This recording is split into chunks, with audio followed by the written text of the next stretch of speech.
Hey there, Drew here, and welcome to Cutler, Maine.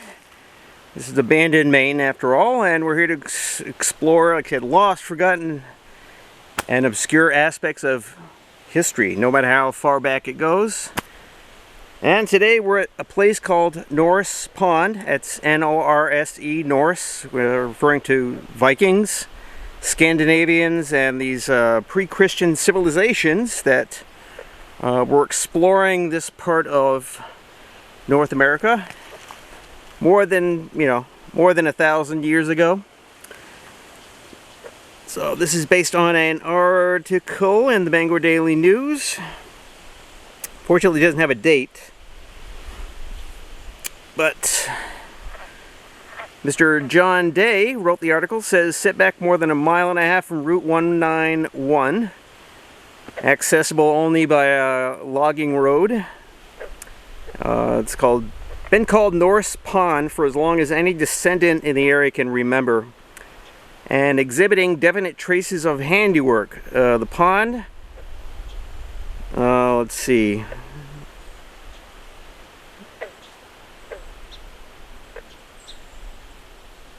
Alright, so at the seaward end, which is this part here, ocean's right over there. There's a rock and earthen dam built up to a height of 4 to 5 feet in places. On the northeastern corner of the dam, there seems to be a duct cut out of the dam to allow flowage from the pond. Timbers. Alright, now most historians place Vinland as being Cape Cod. 2 years later, Thorvald Eriksson, Leif's brother, sailed with 30 men for Vinland. He is thought to have explored Long Island Sound and then traveled eastward along the coast of Maine. Frederick J. Pohl, one of the most authoritative sources on the subject of Norse settlements in America, claims that some sound in Bar Harbor was the site of Thorvald's landing and encounter with the Indians in which he was killed. That's right, there's a Norse Viking buried in Bar Harbor.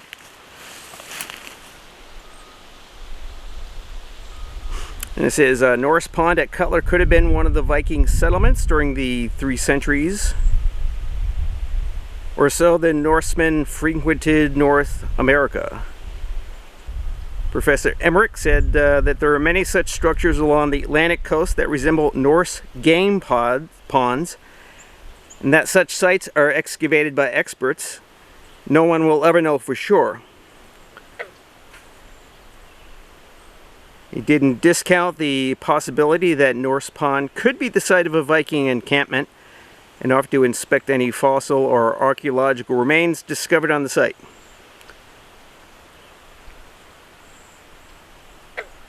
Possibility that the dam was built by early French settlers who were in the area a century before the English cannot be discounted also. Yep. Alright, so that's the significance, and besides the dam right there and the structure over here, there's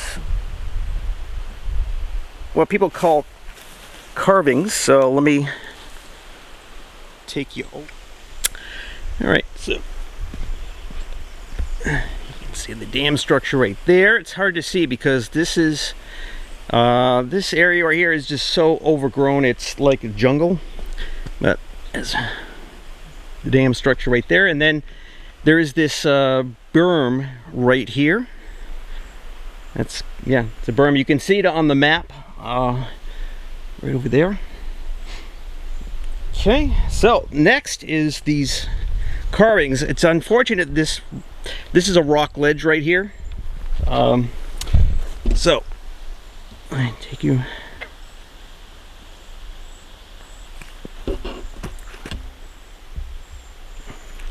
Yeah, it's unfortunate. Basically, this whole rock is covered with moss and these bushes. So, if there is recognizable carvings,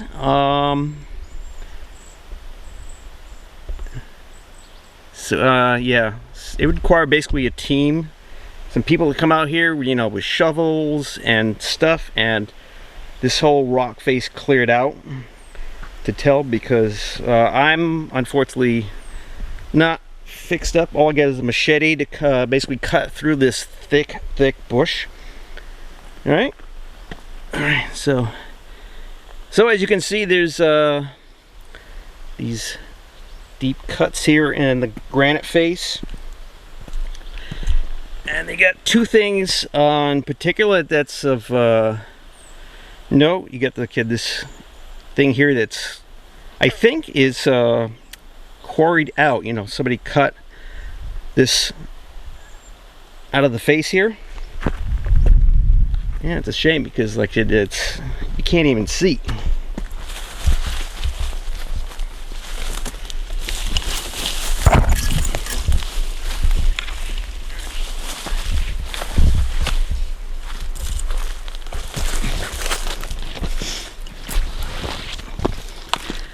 And that right there.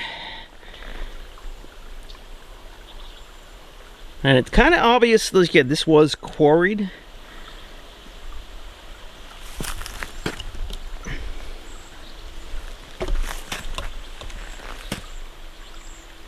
Or maybe not.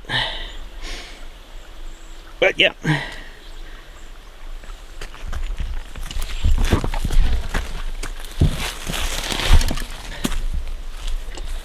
So that's about it.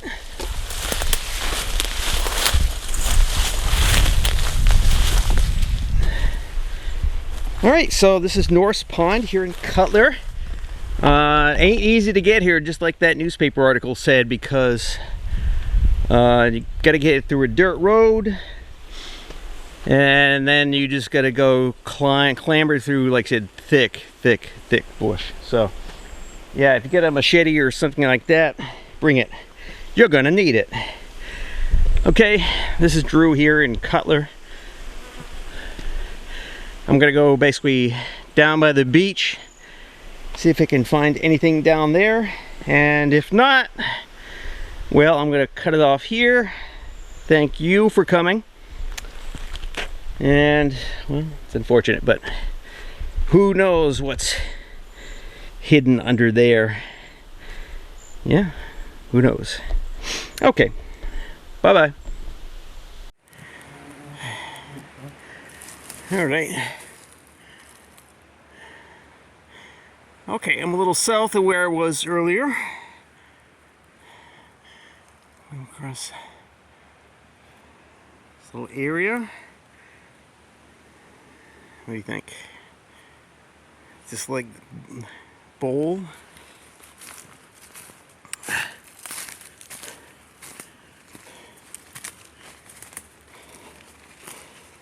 Oh. Yeah, there's times like this when I wish I'd brought my metal detector, but this is sort of a scouting party in a way. There's a granite ledge right there. And again, it's one of these huge alcoves along the coast here. Huh. Well, somebody lives over there, so hopefully someone's home. I can ask them if they've spotted anything. So, was this sort of a settlement? Who knows? But. Hello! Alright, I got a real treat for y'all. Alright, this is Bob. He's the local expert, and he's going to tell us all the nitty-gritty details about Norse Pond. So, take it away, Bob. My name is Bob Cord, and I'm 83 years old. I moved here 50 years ago with my family. And one of the great attractions in Cutler is, of course, Norse Pond. It got its name, Norse Pond, very early on, because no one could figure out why you would have beach stones drawn up all the way high on the height of land to create a pond. which Dr. Harold Bjorns has told me now it's been measured at 12 feet deep. And I've been walking on that. It's an elliptical shape of beach stones, which now I think beavers have changed the complexion of the land and alders. But the beach stones are still there in an elliptical fashion. There are some people who years ago saw deep inscriptions in the stone. I was there back in the 70s, and I found inscriptions, but they were mostly kids just putting down their initials, you know, RL, love so-and-so with a heart, that kind of stuff. But some, and it was Nancy Oden of Machias who was there, and she thought she saw, I forget what she saw, but Jasper Cates of Cutler thought he saw Norse script, and I didn't see any of that. And I've been on all the ledges, and I've been scoured around. I did find one stone, and I'm trying to remember what was. There was a carving in it. I think it was a simple X or a cross. But down from this elliptical curve of beach stones are pocket beaches, and one pocket beach nearby has a very large stone that's been turned upright, and it's almost triangular. It sticks up, which when you're on land you look at it, you know, no big deal, but when you're out on the sea you look up at that thing, and it's a good marker. It's like a lighthouse.